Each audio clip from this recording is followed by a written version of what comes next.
You're listening to an Anazao Ministries podcast.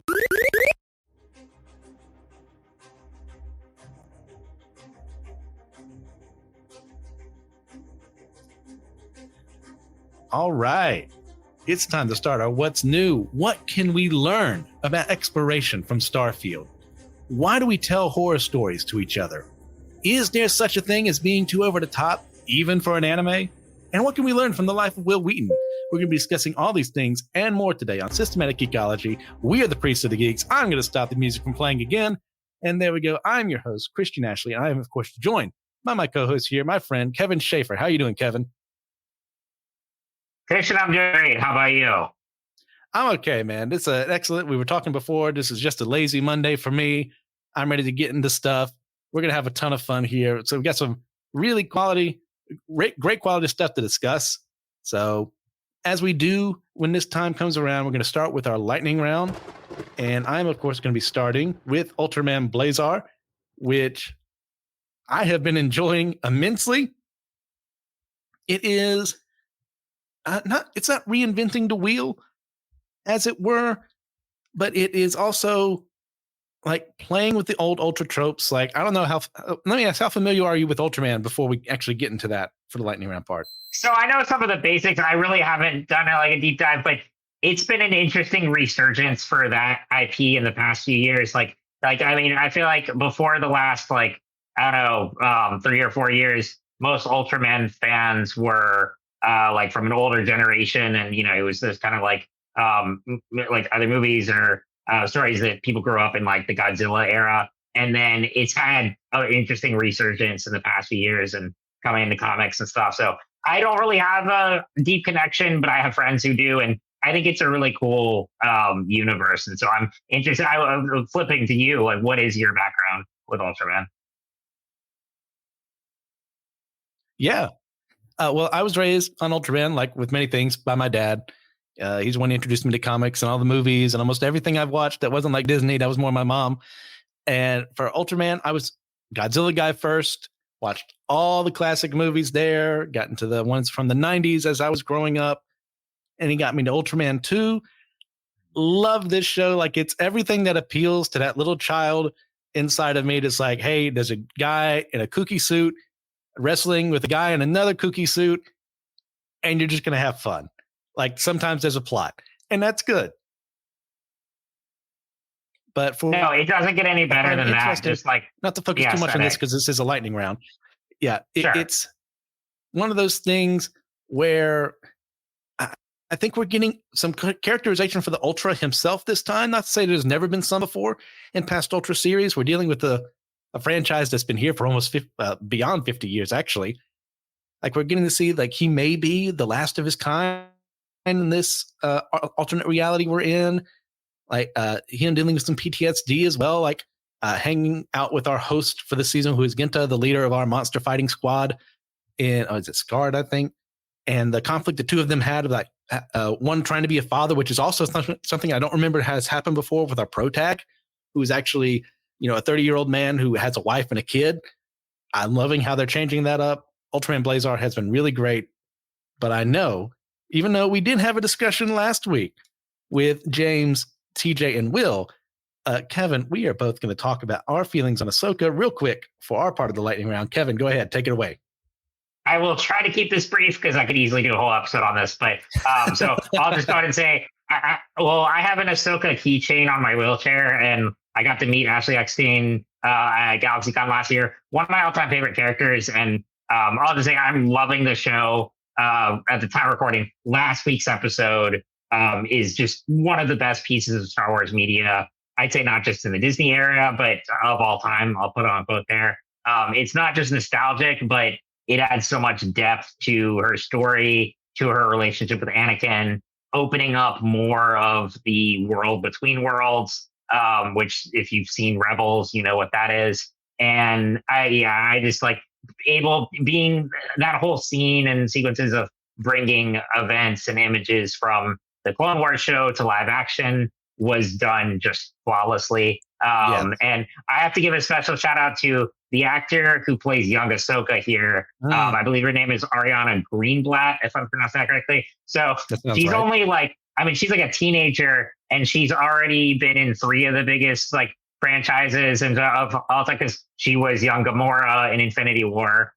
She plays a significant role in the Barbie movie, and then now she's in this. So I'm like, she's having quite the career already at a young age, and could not have been better casted here. But I'm loving Ahsoka. I could go again way more in depth here, but it's just one of those. If you're a fan of Clone Wars and Rebels and the prequel era, it's just a treat, and it really expands upon the story. I'm especially interested in seeing how Ahsoka and Sabine's relationship evolves. And yeah, I just really loved last week's episode. Very nice. Yeah. To keep this short, like, because there's so much I want to say, but we also did have the whole episode dedicated to it. Oh, yeah. So to keep it short, I'm really enjoying it. I'm liking what they're doing. That last episode was spectacular. The transition between Anakin as Anakin and then Anakin as Vader is one of the best shots I've ever seen for Star Wars. I love that so much, like giving Ahsoka that bit of, you forget the fact she's like 14, dealing with an interstellar war, which is not what she's supposed to be doing, but because of the circumstances in the galaxy, she is now on the battlefield as a young adult. Love that scene. I can't wait to see where they're going. I have a very bad feeling this is going to end up being our Empire Strikes Back of the television stuff. And that I imagine they're going to reunite with Ezra, but at the cost of letting Thrawn get to regular space to take over the Empire. I'm sure that's not the boldest theory anyone's ever made, but that's where I think we're at. Oh, I agree. I mean, based on the pacing, I don't think we're going to get a nicely like tied up narrative by the end of the season. It will leave a lot. And I mean, if for your listeners who don't already know, Dave Filoni is still set. I mean, I know the strikes are going on and everything, but the last big announcement they had was he's going to write and direct a feature-length movie that will sort of tie in all the elements of like Clone Wars, Rebels, Mandalorian, and Ahsoka. So I think that'll be like his heir to the Empire. And this is very much the setup for that. So absolutely, I think it's going to be we're going to get to see Thrawn, we're going to see Ezra, but it's not going to be all wrapped up by the end of the season. I don't know if they're going to save the rest of the story for that movie or if they'll do another season of Ahsoka. I'm not sure exactly how it all play out. But yes, I think it is going to be, there's going to be some cliffhangers. There's going to be some, catastrophic results for the galaxy, but I'm very invested and excited to see where it'll go. Very much so. All right. Well, do you have anything you'd like to add to the lightning round before we head into our episode proper? I'm good. I think I want to go into our topic. I'm interested in the ones you have listed here too. Okay. Well, let's get into those. We'll start with my first one. That would be Starfield, which has been the recent Bethesda game that has just come out within the past couple of days. I'm a big Bethesda guy. I got my start with Fallout 3 and Oblivion. I know other people, that's sacrilege, but you know what? That's how I ended up there. And I'm loving it. It's not the most engaging game just yet. Its basic premise: humanity has gone to the stars. We've populated different planets. Found alien life yet. We found like what might be traces of them. And there's this whole group that you find yourself a part of. You unearth an artifact as a miner on this one planet that seems to be tied to an alien race. And now you're working with them. They're called Constellation, and their job is they're kind of like freelance explorers. They have that big idealistic goal of like, we've got to go out there and explore and see what else is out there. Then you've got, your basic, typical kind of United Nations like government here. You've got your more not anarchist, but more free, that is Free Star Collective is their name. They're like more free, bending the rules kind of way. And you've also got your Crimson Fleet, which is a bunch of pirates. You got Spacers, who are a bunch of crazy people out there, not quite Reavers, because they still have their thoughts intact, from Firefly. So, and it's all that working together. I just got through the mission. Heavy spoilers, by the way, for anyone out there, where you lose one of your companions from Constellation as you're attacked by the alien race or it seems to me they're either the alien race who made them, I don't know yet for sure, or there are other alien races who found it, have kind of like ascended almost to a higher plane of existence, but not totally. And now they don't want you to do the same because they don't think humanity is ready. That's what I think is happening. I'm totally enjoying it. Do you have any experience with Starfield at all, Kevin? I don't. I'm not really a gamer as much as I I played like back in the day, and then I know there are a lot of accessibility tools for gaming now, but for a while there wasn't as much, and so I kind of drifted off. But I still have friends who are very much like huge, big time gamers, and so this is not one property I'm as familiar with, but nonetheless, it sounds like, I mean, the kind of cosmic sci-fi that I would enjoy nonetheless, and so I Yes. enjoy your descriptions here. Yeah.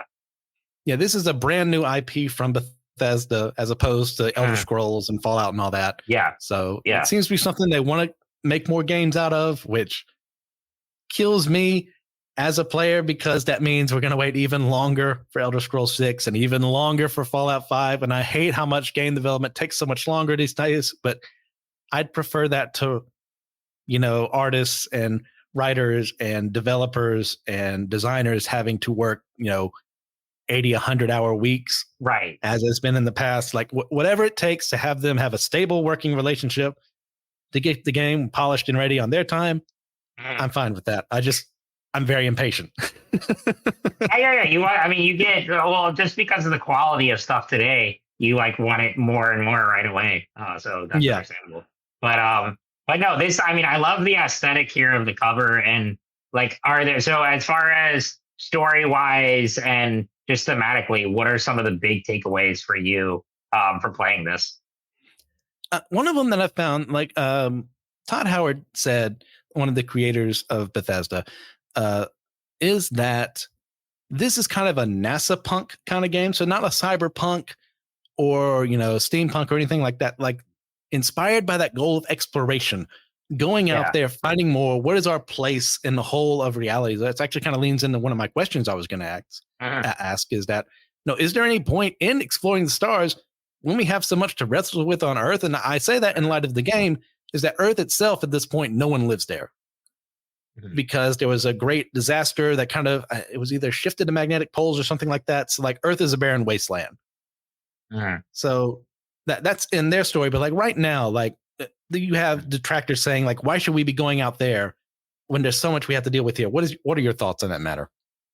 It's a really good question. I mean, I think like there's two ways to look at that. As far as on an individual basis and just thinking about, cosmic questions and bigger picture outside, I think it actually helps us understand our own humanity better. And like when we look at our place in the universe, I get what you're saying about the whole, like, detractors saying like, why are governments pouring resources into that when there's so much here on Earth? And I think there is some legitimacy to that statement because like there is, we do want to take care of problems here. But as far as like, no matter how bad things get here, I think it is important that we still have that scientific curiosity, and that's so intrinsic to spiritual. Does that make sense? Like, because, thinking about these big questions of like where we are and where we fall in the universe, it seems superfluous when you're just trying to get through day-to-day stuff, but I think it actually helps you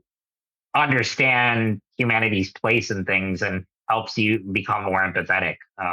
And just like keeping that wonder alive and that curiosity, I think is important.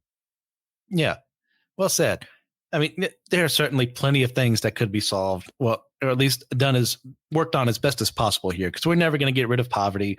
We're never going to get rid of homelessness or sickness or death or anything like that. But that doesn't mean we don't fight against it. That doesn't mean we don't seek to help the people suffering under drug abuse or what have you, or, under, in the midst of sexual trafficking or something like that. But at that same time, like we have been gifted by God with a wondrous planet we got to protect. But at the same time, we're not just here. There's so much more out there. So what's the balance between the two? I don't know. I'm not the one handling the budget, but still, like, we can't deny the fact that we are not just alone, even forgetting the fact of aliens possibly existing. Like, this one planet is not all there is. God made more than just that for us to see and view. And I think, depending on however things go in the end, like he may want us to go out there and see what else he has to offer us. And I'm all behind that. While at the same time, I don't want to neglect the people who are suffering.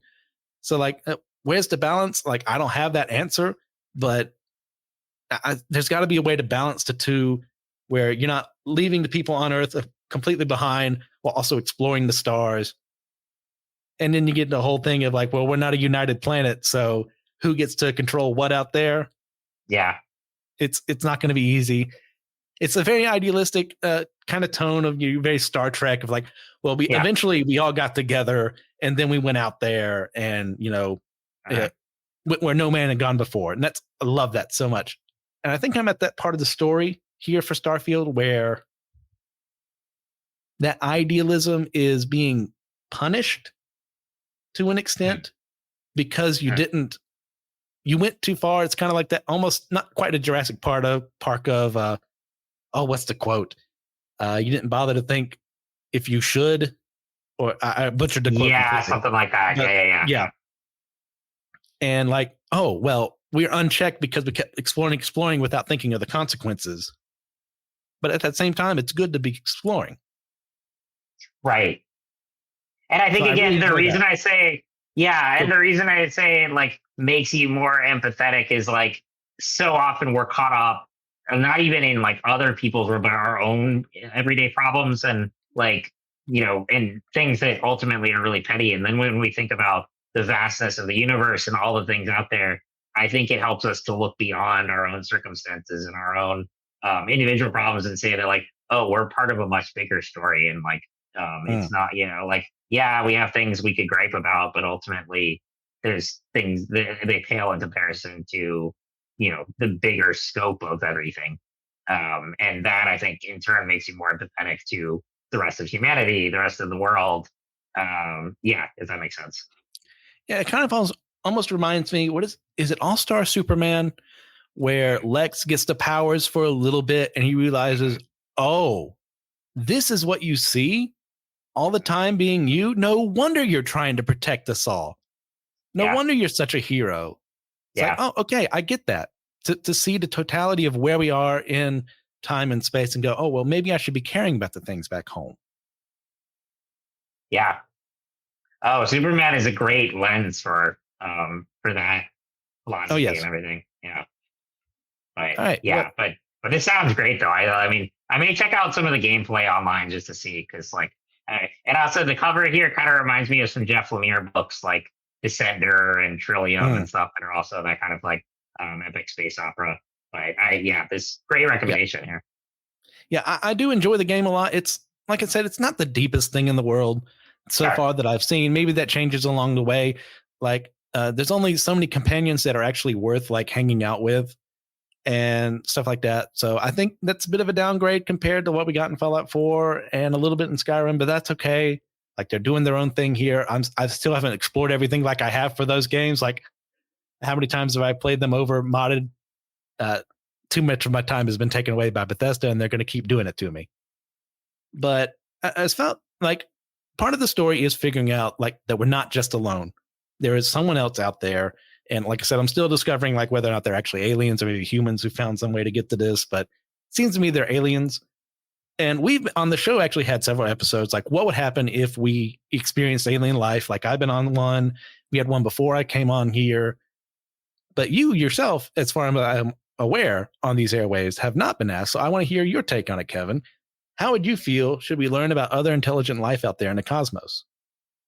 Oddly enough, I've had this conversation not just with other geeks, but like even like disability friends and stuff. This is a conversation I've had multiple times. It's a fascinating one to answer because I think of it in two minds. Like, yes, there's the fear of the unknown, and you're like, the immediate thought is like, oh, would they be here to harm us, or would they be, some kind of threat? But and you ultimately can't know if we discover life on other planets. Like you don't know, but yeah, I think it was like a friend asked me one time, like I can't remember the exact phrasing. If an alien came, would you take the risk and go with them, or like it was sort of like a red pill, blue pill question, like a Matrix kind of thing, or just leave it. No, and like I think I did answer like I would want to go and see what like my curiosity would compel me. Like yes, there's still that. I mean, it's a huge risk and you don't know, would you come back? But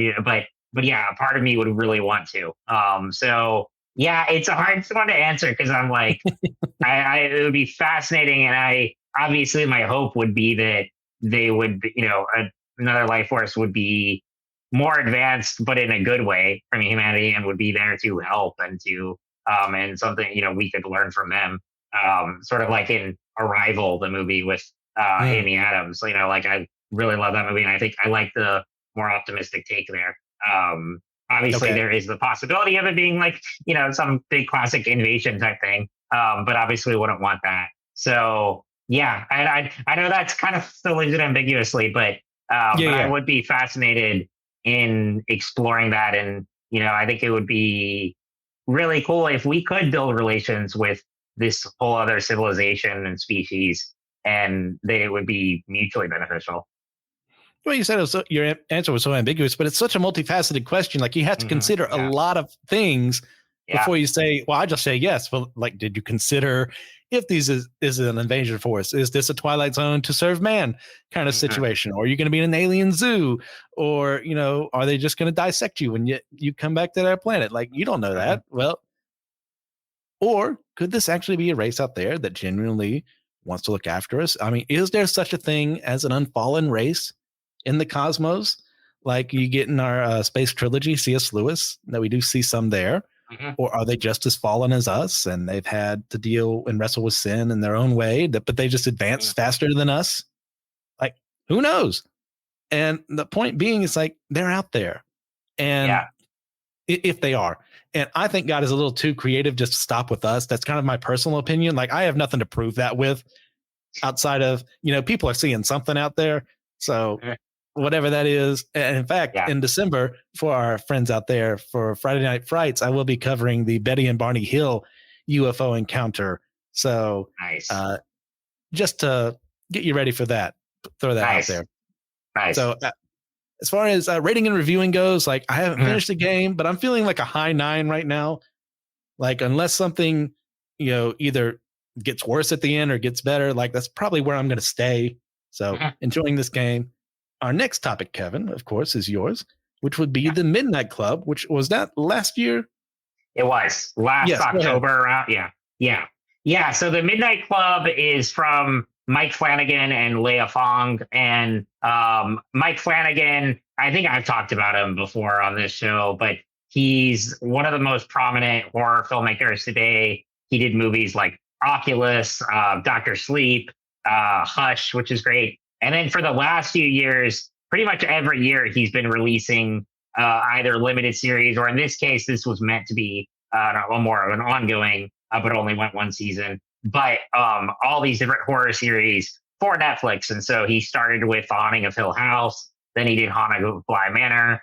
Then Midnight Mass, which is my favorite still. Love Midnight Mass. Love Midnight Mass. And there's so much to talk about there. And then the Midnight Club came out last year. And I had watched some of it last year and was really enjoying it, but for whatever reason just fell off. And then, but then recently, since he has one more show coming out, actually, I think it just dropped. I'm going to probably watch it later this week or weekend, but The Fall of the House of Usher dropped on Netflix. And so that's sort of his last Netflix series before he's going over to Amazon.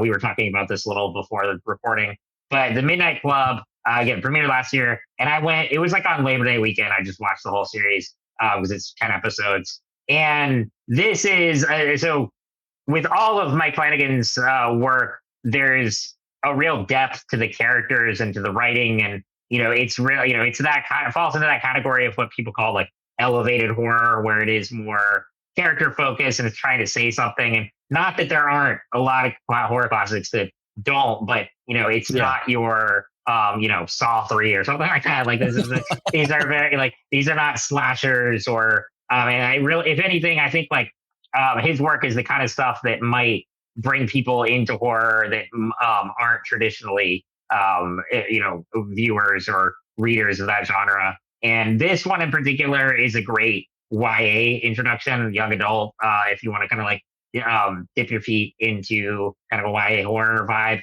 And the premise of this series is it takes place at a private hospice center where these group of terminally ill kids are there, and they all come from different backgrounds, and they're kind of strung together here.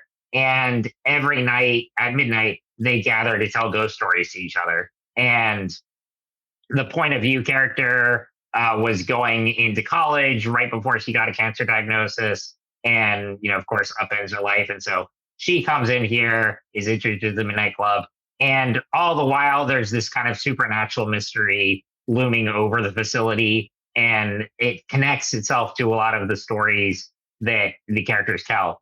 And it's a series I really enjoy. First of all, I want to get your perspective because you said you have seen this one as well. Yes.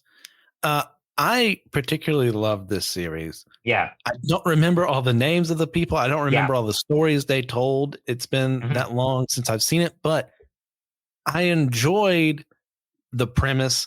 I enjoyed the aspect of using horror as a way to deal with the realities of their situation.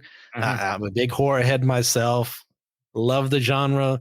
And as a writer too, like seeing how different writers made horror their own from the perspective of these characters, even though this is, it was originally based on a series of novels, right? By John Christopher. Christopher Pike. Yep. Christopher Pike. I'm thinking of someone else then. Thank you for correcting me. And not Christopher Pike from Star Trek, but a different guy. Totally different guy. Hasn't been born yet. No. Yeah. So I love what they're doing there. The whole concept of the Midnight Club, like I was a little iffy when I started the series, but when they first, you see them in that little special place they have with the fire going, telling a horror story, it's like, I'm in. Sold. Let's do this. And also what you really come to appreciate is that each of the stories they tell, they're not just like, oh, here's a ghost story. Each of them say something about their character. So for instance, like there's a character named Kevin there who is like his friends and family view him as like the perfect guy. He's like this nice, like really charismatic dude. And has like sort of has this kind of like golden child personification like thrown at him. Like he can't make a mistake. And that in turn puts a lot of pressure on him. So he tells a story about a teenage serial killer that like where like he casts himself as that. And obviously it doesn't happen, but it's a fictional thing that it speaks to his character of he wants to prove to people that he is multi-layered. Obviously not that he like wants to be a killer, but the fact that he's kind of like tired of this kind of personification, thrown at him and that pressure put on him. So that like that's one. Then there's another who he like his quote before he tells the story is that he wants to save the world and get the girl, and so he like makes up this big like time travel story in sci-fi and with like the girl he has a crush on, and there's all stories like that. And then there's one who by far the most intense episode, and they put a discretion at the beginning where it's related. She tells a story that involves suicide and that involves like her going off, like with like these kind of like rock and roll hipsters and hitchhikers, and so in all of them tell stories that are personal to them, even though they explore different genres. And that's I think the best part of the show, because like at first you're kind of with the other series that Mike Flanagan did. There's an overarching narrative that is the most compelling part. Not that this isn't, like I said, there is this supernatural mystery that's set up from the beginning that the main character, Ilanka, discovers a former resident, a hospice center, who supposedly cured herself and is still alive. And so that's part of the mystery. And it is a really interesting part. But again, the individual journeys of these characters and how they learn to grow with each other and explore aspects of themselves, that's by far the most compelling part of the series. And it is so well written, and I really love the character dynamics here. And as far as spiritual themes, like, so this is the really interesting thing about Mike Flanagan is he is like an outspoken atheist and has, like it talks about his upbringing in the Catholic Church and then when he secularized, but the really interesting about his stuff, and you see this especially in Midnight Mass and in Midnight Club, is he very much explores religious themes. And I felt that in both of those cases, neither were, oh, screw the church, screw Christians, or anything like that. Like, it's very respectful about, like, obviously Midnight Mass tackles, religious zealots that are like cult and but on the flip side, there's a wonderful relationship in that series of like the main character and his ex-girlfriend who like he grew up to become an atheist. She was kind of the more rebellious growing up and then is now a Christian. They have this really beautiful, eloquent conversation where they're able to share their views with each other in a respectful manner. And I really like the way he draws that character, like hers, to show that, she's not this like, judgmental, like hypocritical bigot or anything like that. Like she's just this very like genuine person of faith, and he writes her really well. The same thing happens in Midnight Club, where there's one character named Sandra who, like, her faith is a huge part of getting her through her disease journey and coping with the diagnosis. And then on the flip side, like, there's one character who has a lot of angst toward her at the beginning because he's gay and he's been rejected by his mother because of his sexuality. And he in turn blames, people like Sandra for that. And it starts off that way. And then they end up having this beautiful reconciliation where they come to understand each other, and it dissolves any kind of like tropes that I feel like other writers might have gone into, if that make it, like they might have like portrayed like her as a villain. And it doesn't do that with any of the characters here. Every one of these characters are people who are outcasts and thrown into this situation and have to learn how to cope with it and learn from each other. And, that the friendship here is what sustains them. And, as a lifelong disabled person, I appreciate too the conversations about ableism explored here and just that kind of like unity here. Like, for instance, the character Kevin, he goes to prom with his girlfriend one night, and he comes back and he's like, yep, they made me prom king and they all told me I was inspirational and stuff like that. And I was like, oh, this is so like on the nose, like this is like on the nose. This is like so accurate here. I love those conversations. But yeah, that's what I really love about Mike Flanagan's writing is that he tackles those sort of, otherwise taboo topics that other people might shy away from. And even though he himself is secular, he has a lot of respect for genuine people of faith, and is not afraid to tackle those conversations and explore and ask questions and not make it really one-sided at all. He really shows multiple perspectives. And I think that's especially apparent in this one in Midnight Mass. Yeah, I really appreciate how all of these teenagers feel like screwed up teenagers, but they're not. It's not like they're making fun of them or just they're not caricatures. It's like, hey, they are wrestling with some really deep stuff here beyond the fact that they are terminally ill. Yep. And they come from very different places. And seeing we have our Christian, we have our atheist, we have our gay man here. We have plenty more characters who like, and with an incompetent writer, you would have had, oh, well, you're this, therefore you're a bigot, or I'm this, therefore I'm perfect because you're just oppressing me. And instead of like, hey, let's have an actual conversation about this. This is where I'm coming from.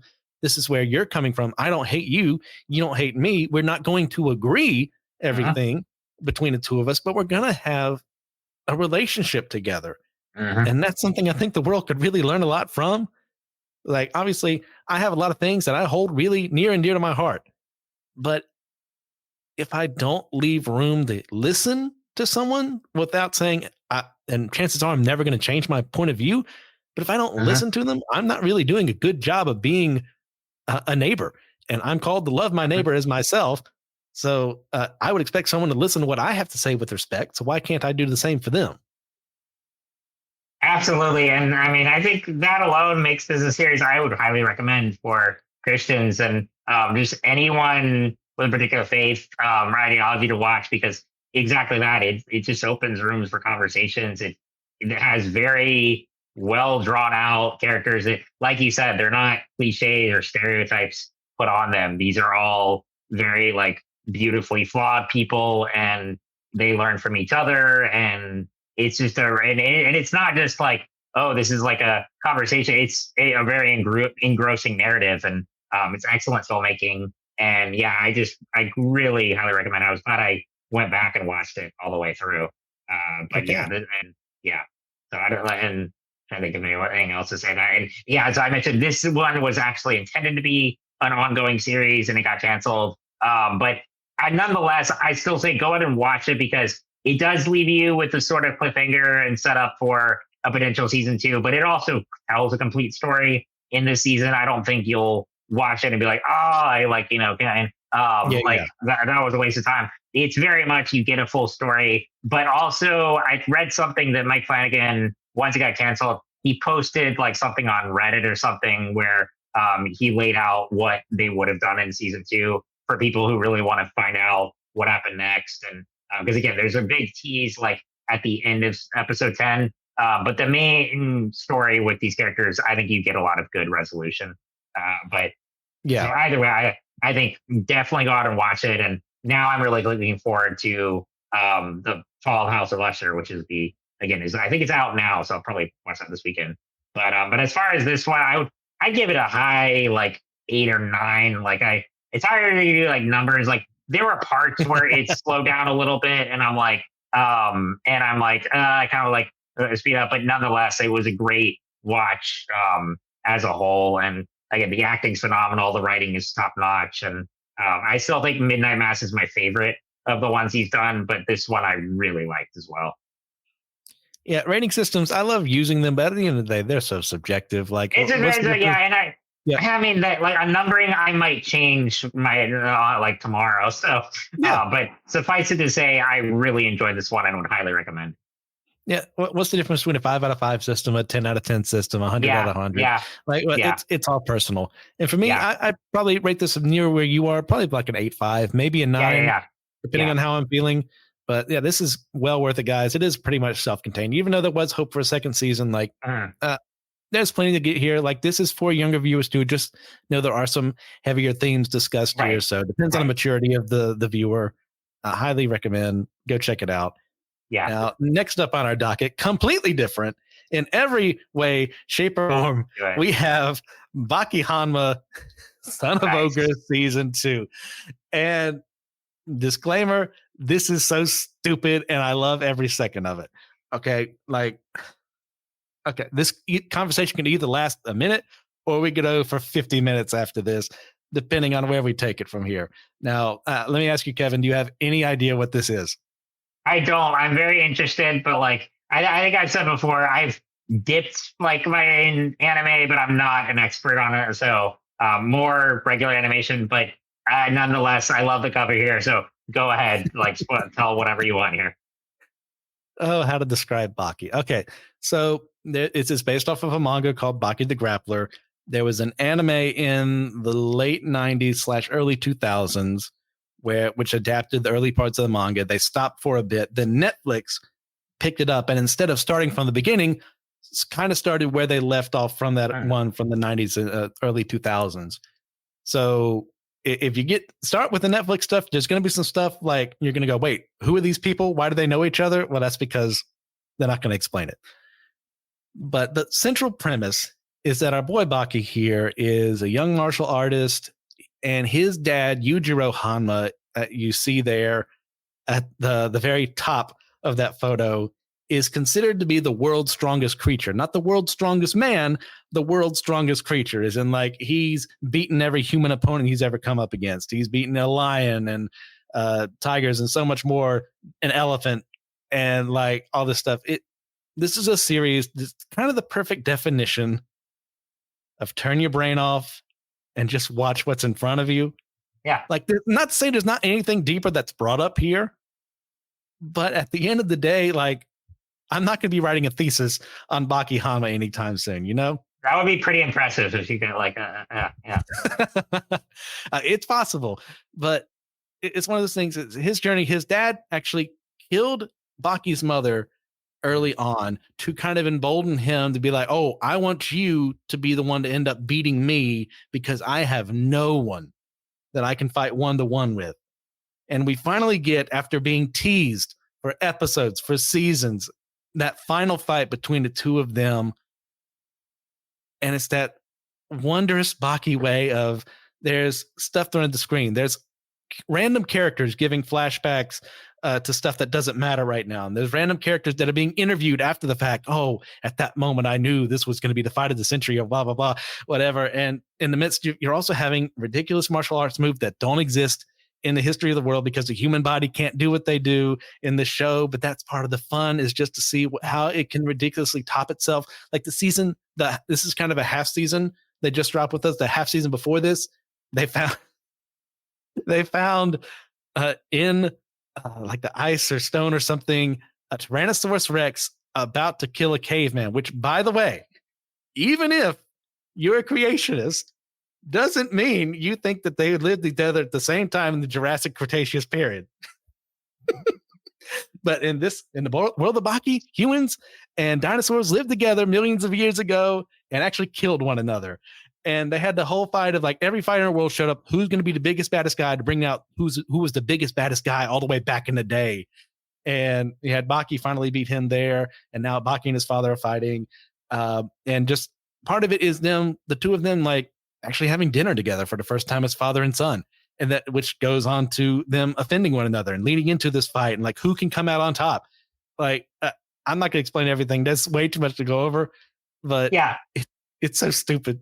I think it's important to have that kind of entertainment that is just kind of turn your mind off and so ridiculous and it's fun and entertaining, because it's just, I mean, you're in seminary right now. Like I work in digital media and columnist and writer, and like if everything we watched and read was like deeply philosophical or we're looking for a message there and everything, our heads would explode. And I just like, and I think it's good to have that balance and to have something like this where it's just good, fun entertainment. I mean, like I love Cobra Kai and I love like a lot of, B movies and stuff like that. I know I'm not like that. I'm not going to get any kind of like deep philosophical message from, and that's totally okay. You need stuff that are just like to have that balance and that you can relax to at the end of the day. Yeah, I couldn't agree more. Like I'm so grateful for the fact that Joshua lets me do Friday Night Frights, because that means there's at least one thing out of the entire month that I can read 1 or 2 books on that has nothing to do with any of my seminary work, which I love doing. Yeah. But I got to escape every now and then. Even though some of the books I read for the Friday Night Fright stuff are scholarly, it's a different type. Yeah. And it's so much fun. So we kind of brought it up. Like, at what point does a story go from ridiculous but fun to badly written and stupid, in your opinion? So that's tough. That's tough, because I think it's like if it's an inherently B movie, like, I mean, I'll be like, this is not an insult. This is a plug for my friend Brockton, who, like, I don't know if you know him, but like, like Brockton specializes in B movies and B comics and stuff like that. Like when you go into his stories, you know what you're getting, and like it's intentionally over the top. And he has a movie called Reptile coming out, which I'm doing a plug for right now, in October. That the trailer just dropped today, and a bunch of my friends are in it. But like, so there's something like that, and then you think of something like, I don't know, like an MCU movie or something like that, where it's not meant to be a B movie. It's still meant to be popcorn entertainment, but like you still want it to be well written and you want it to like make sense. And so I think there's a distinction there. Like I know that's a like blurred line, but does that make sense? Where it's like, I'm okay with stuff where it's meant to be ridiculously over the top, and that's the point. And you are going in there for like expecting B movie effects, and it's this own world of its own. And then something like where if it's a mainstream and it's just like lazy writing, like I think there is a distinguishment. It's a distinguishment there. So that's more where I find it. So I mean, looking at the poster for this right here, I'm expecting this to be ridiculous and over the top, and I love it.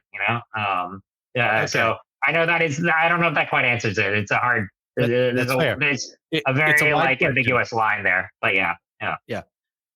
To put things in frame of reference and to spoil my rating and reviewing. My favorite anime of all time is called Legend of the Galactic Heroes, and I rate that a 10 out of 10. It is a wonderful story of humanity going to the stars, but yet still like the cyclical nature of, empires and democratic nations, and what humanity does to each other, and fighting in war, and how that never ends no matter where you go. I rate that a 10 out of 10.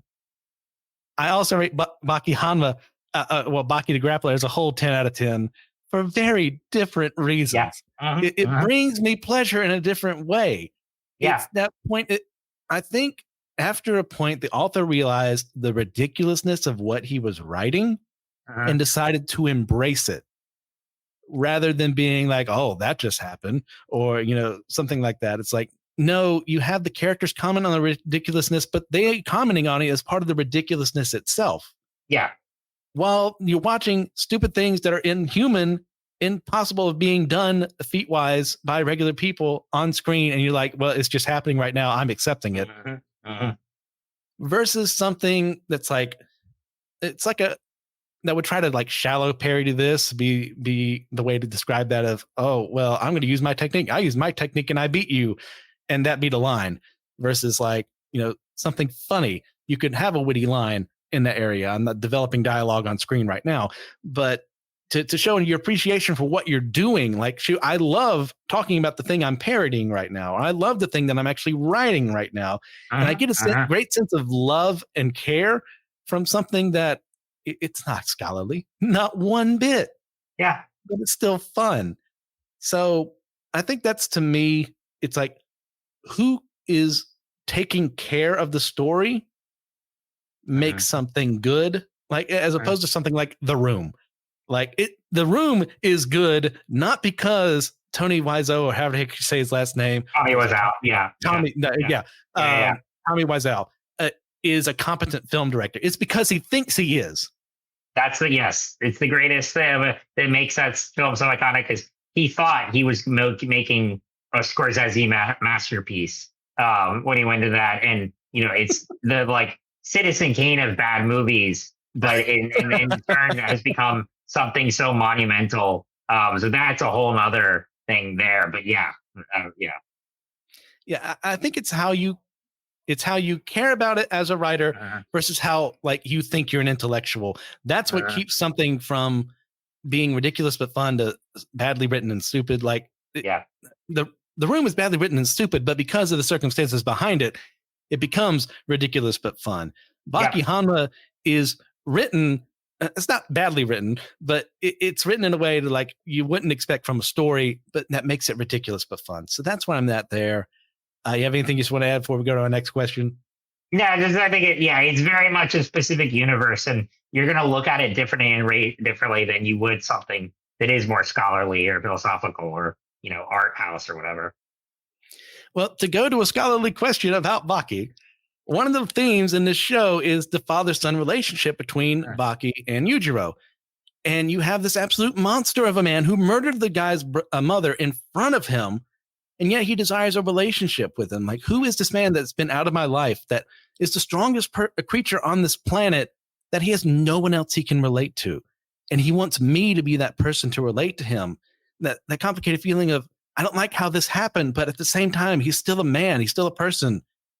And it's not quite a full redemption arc for Yujiro along the way, but he gets more humanized as time goes on. He's not just some card-carrying villain who just kills people for the sake of it. Like, he actually protects and defends people who are in the midst of war, and, like, stops refugees from being slaughtered. Not because he cares about them, but because he doesn't like people bullying other people. And it's that weird kind of blue and orange morality that he has. So, like, my question to you, Kevin, like, what are the limits of writing a character going through redemption? Like, at what point do we go, I don't buy it? That's interesting, because, like, well, oddly enough, this kind of like provides a segue into my final topic here. I'll get to in a sec, because there is a heavy son and parent relationship. But that's a good question. Like, because you don't want it to become cliche if you're trying to write a redemption of something like that, where there is clear offense and there's clear baggage and horror there. You want to make the redemption natural, and so I think it has to be treated very carefully, and you have to really look at it from multiple layers. That is interesting you brought up. So, see, you did bring up a really philosophical thing from this, that you said it was just going to be like, totally ridiculous. But now you're stumping me with a really good question here. But I just think, like, you do, if you're writing something like that in fiction, you have to really look at both sides and, like you said, try to humanize even a horrible character, and look at, okay, does the other person still see the humanity in them and want to have that redemption? And so it's never going to be the same in any one relationship. You have to look at it individually and look at the circumstances and look at what connects them together. And it's all the harder when it's like a father son or any kind of parent child relationship there. Yeah. So it's I think the most it doesn't end up being redemptive. Well, does in a way, but I'm thinking the best example of this is Zuko and Fire Lord in Last Airbender, because in that one, they don't Zuko does not, he realizes he spent so much time trying to please his father and gain his father's love, when all along he realizes, no, his father is a monster and his true father figure is Iroh. And instead he finds redemption there, and he finds redemption with himself. And so it's kind of a flip there, but that is one of the best, just beautifully drawn out relationship that plays out over 3 seasons. And you're constantly thinking, oh, is he going to, turn away? Is he going to become his father's successor? Is this back and forth? And it's such a well drawn out. If you've never seen Last Airbender, I cannot recommend it enough for just for that show. Relationship alone. Yeah, we just recorded our season 2 overview episode. And season 1 dropped not too long ago. I love that series. Now that those episodes I was supposed to be on, I invited myself just because I want to talk about this show. I love Avatar. It's so good.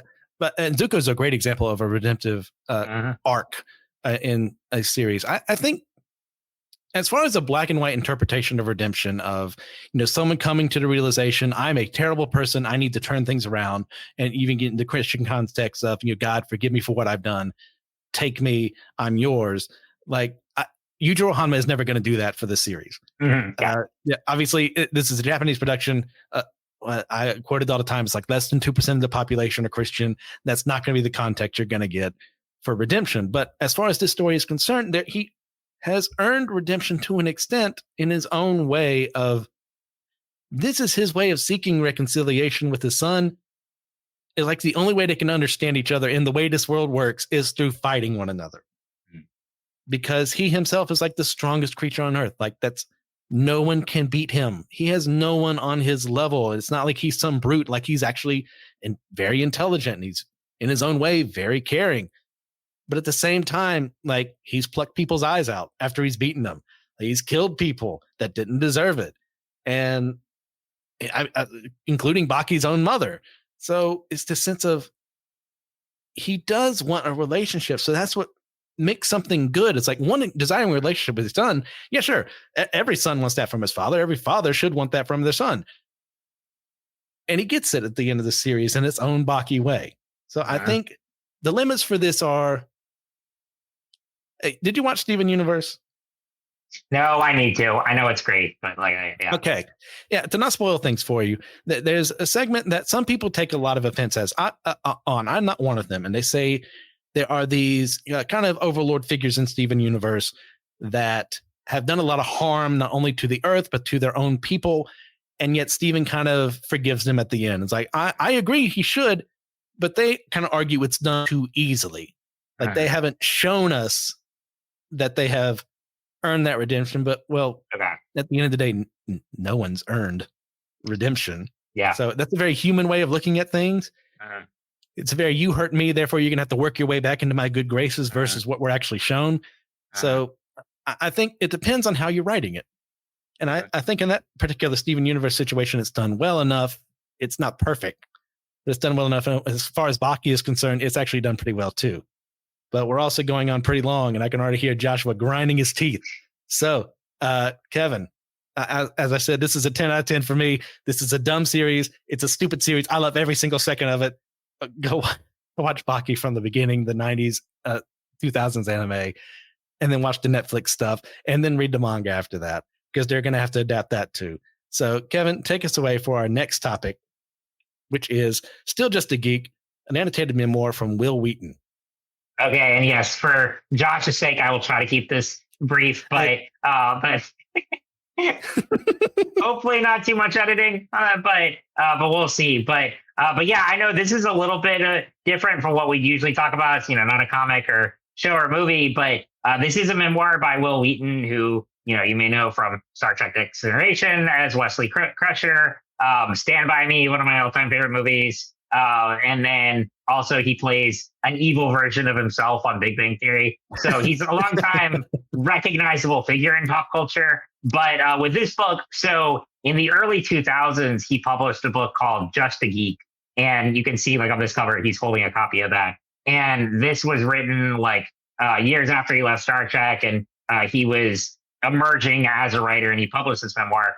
What this book is called Still Just a Geek was released last year. And he uses the original text of Just a Geek and does a thorough annotation of it. And so he has the text there, and he makes notes throughout it, because he's not only writing about what's changed in his personal life since the time of Just a Geek was written, he's talking about how his entire perspective has changed on a number of things. And so a lot of it is critiquing his own writing, and he's like, God, that joke is terrible, or this is like cringy and offensive, and I hate it, or beyond. And there are other layers to it of one of the biggest themes of this book, and why I said, oh, this is kind of a segue. This book is a lot about his relationship with his parents, which unfortunately is not good at all. He grew up in a very emotionally and physically abusive household, and it was a generational thing, and he had a number of unresolved and untreated mental health struggles that his parents really never helped him address. And so he is very unapologetically honest about that in this book. And I mean, he opens with saying, like, I don't have a relationship with my parents anymore. Unfortunately, he tried to mend things, and they weren't receptive. And this is all his perspective here, but he's very honest and forthcoming about that aspect of his life and how it. But the biggest thing is that he never really wanted to be a famous actor. Growing up, he was kind of like forced into that by his parents, and it took him a long time to realize that he wanted to be a writer. And so he writes about that, and a lot about the identity crisis he went through. And for a long time, like, he was punishing himself for leaving Star Trek, and then it took him years to realize that that was actually the right move, because as much as he loved to like his Star Trek family on the show and being a part of it, again, he didn't want to be a rich and famous actor. He wanted to do other things, and and it took him a long time for him to realize his passion for writing and all these other things. So it's actually, I mean, even you look at the cover of this book and you think, oh, this is going to be a cool like pop culture memoir, be some fun stuff in here. And there is a lot of fun stuff. I mean, he has essays on gaming and, comics and geek culture that are really fun, but it's also a very stimulating and really heavy read at times, because it does address mental health and suicide and all these, really heavy topics that I think going in, I think he wanted to explore, not just for his own catharsis, but to help others who may be in that situation, whether it's in people in a toxic relationship or people who don't really know who they are, and or they struggle with anxiety and depression. And so he puts all of that on the table, and like I said, the way it's written is so you have the text of Just a Geek there, and all the annotated notes are throughout the book. So if you're reading it in print, you just have the notes there on each page. So it's a lot, because you'll like read a passage, and then there'll be a little icon there directing you to an annotated note. Then you go and read that, and then you go back to the regular text. And so it can be like, that's why it's a good book to like spend a good week with, or take your time, because you really want to absorb everything. And then there's also additional essays that weren't in the original text added in the last like 100, 200 pages, whatever.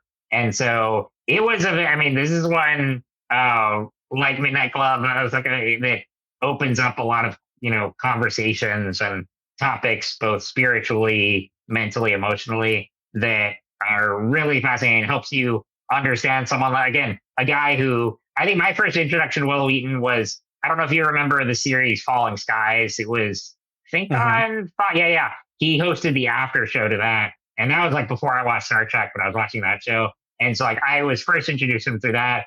And so then like Big Bang Theory, and then Star Trek and everything else. And so like, again, I just knew him as this like cool pop culture guy. And he has established, a life for himself now, that where like he loves his family, and he's in a really good place now. But it was a long journey to get there. And so this is a really epic journey, reading this book and, seeing the ins and outs of his career, but in his personal life and how those coalesced. And so, yeah, I really enjoyed it. I definitely recommend, you don't even have to be, really immersed in any of his properties. Like if you don't even have to be a Star Trek fan or anything like that to get an idea. He lays out any information that you need.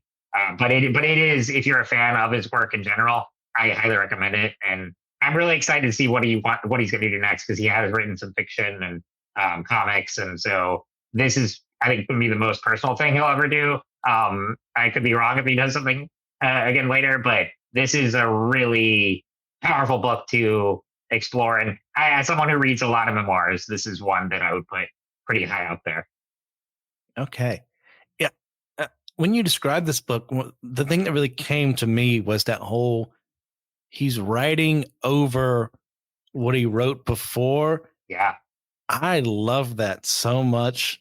I think maybe that's with anyone creative, is that sense of I've released something out into the ether. People can see it, and all you can see are the things you missed or that you should have added in. And I am there completely like, I should have said this. Oh, now that I'm older, well, I should have worded it like this.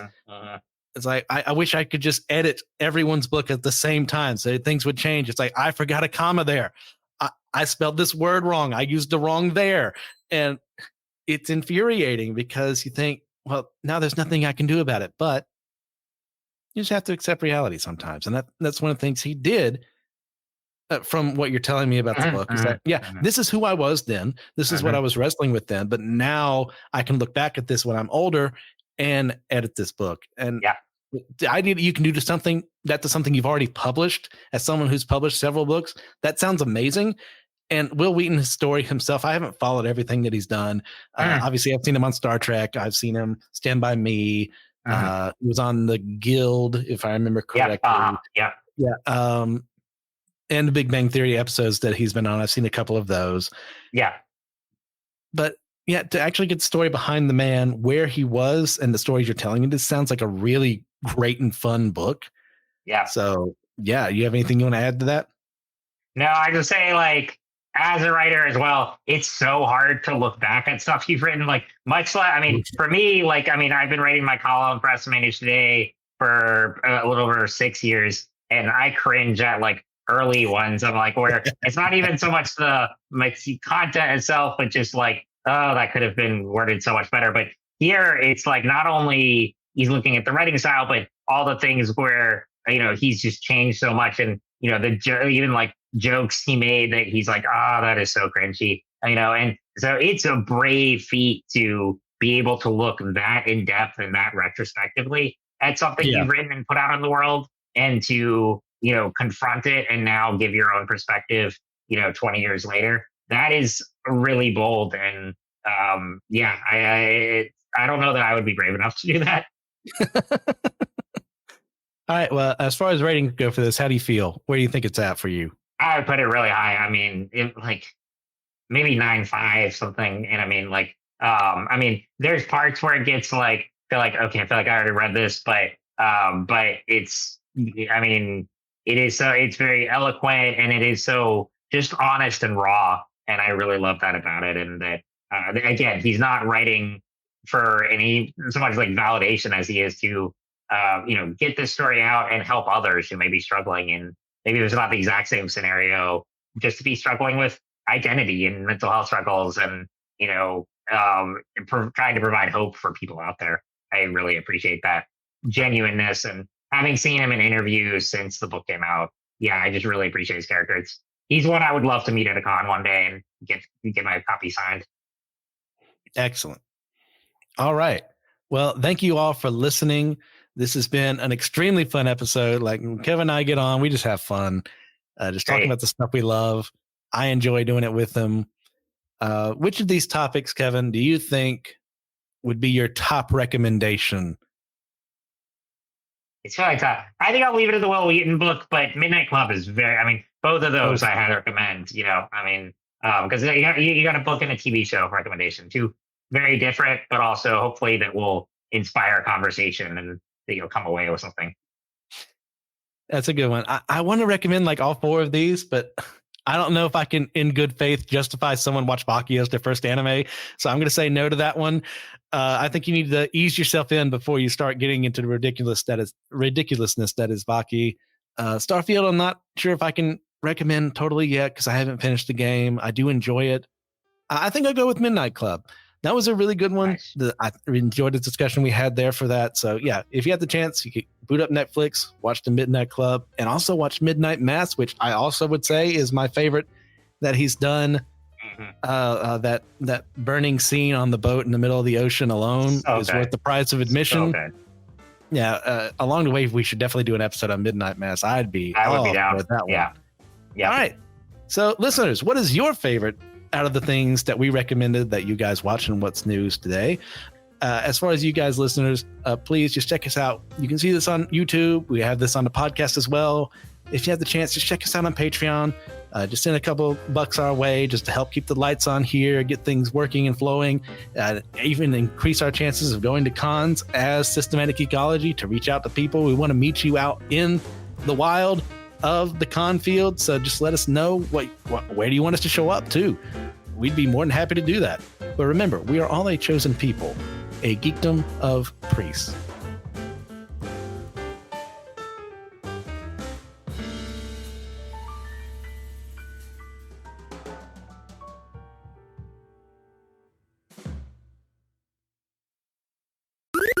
This was an Anazao Ministries podcast. If you enjoyed this show and would like to learn more about our network, be sure to check out the Anazao Ministries podcast network.